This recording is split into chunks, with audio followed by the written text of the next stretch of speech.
It is perhaps a bit too long to remember. But considering the mood of that day, I would imagine, as was the case in many other African countries during their independence, it was a moment that reflected the greatest struggle that the people of Uganda went through to attain independence. As the professor has mentioned, there are different levels of freedom. And I think among the best is to be part of a free and a sovereign state, a nation state. We congratulate you on your anniversary, and we stand side by side with the government and the people of Uganda on this very momentous occasion.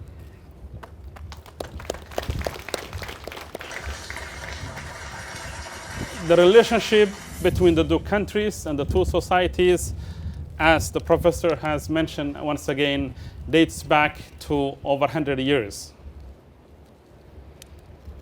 I would like to remember another Somali professor, in addition to the minister here, that studied in Uganda in the 60s, and he was the founding father of the Somali Studies Association.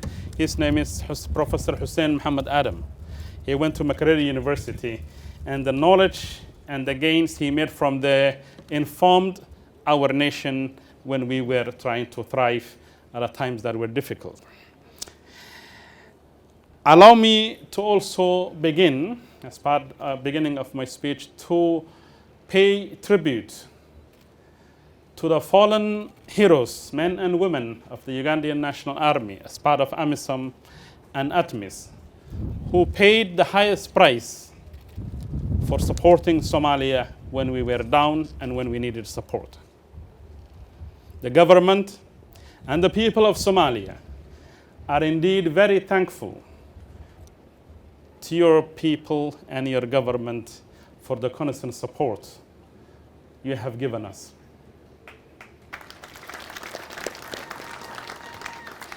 I would also like to bring to your attention that your continuous efforts over the years in the diplomatic arena in terms of regional support and in the form of military and substantive interventions in our recent history are not only appreciated, but they will also not go to waste.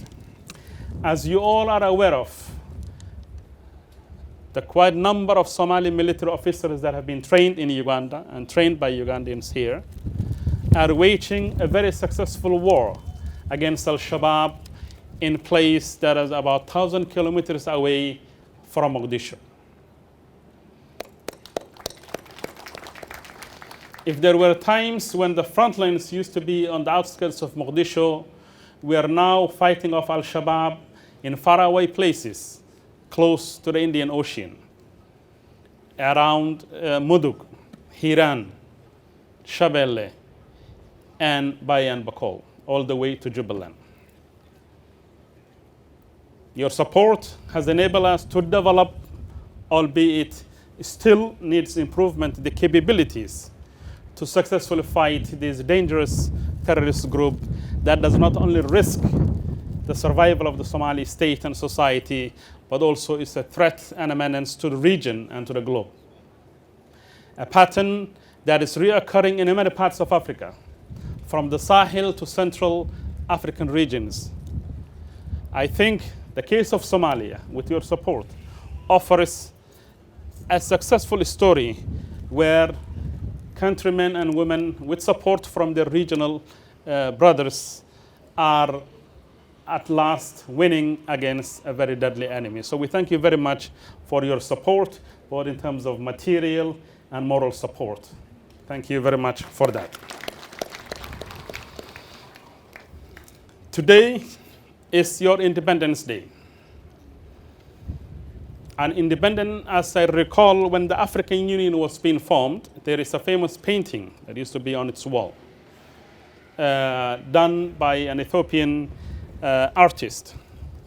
A painting that reflected the past of the African societies and African states, the present of that day, and their future aspirations. As per that painting, I would like to acknowledge that Uganda has come a long way 61 years is just a very young country, despite the professor being around for both occasions, ambassador. It is a very young country. And the fact that you have not only fixed your own state affairs, but are also here to support your neighbors and your brothers is a testament to your success.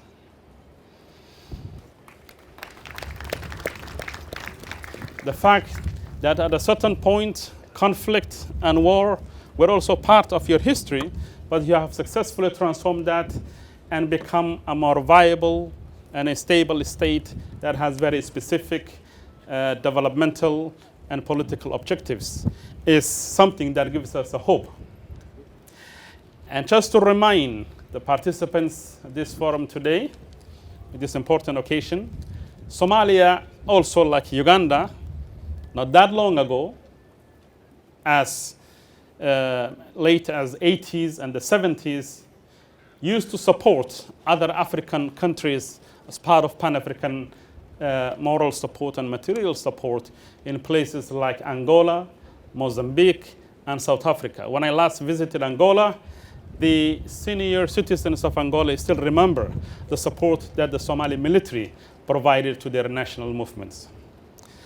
So it is a cycle that goes on. Sometimes you might fall, but then you rise again. That is a very common proverb in the African societies. We also would like to acknowledge the bilateral, not only as part of former ATMIS, AMISOM and ATMIS, but there are also significant bilateral cooperations and diplomatic relations between Uganda and Somalia. Over a year ago, our president visited Uganda, and the two presidents, with their cabinet and the Chamber of Commerce, have put in place a bilateral economic relations. We are trying to be part of the East African Economic Community. And Uganda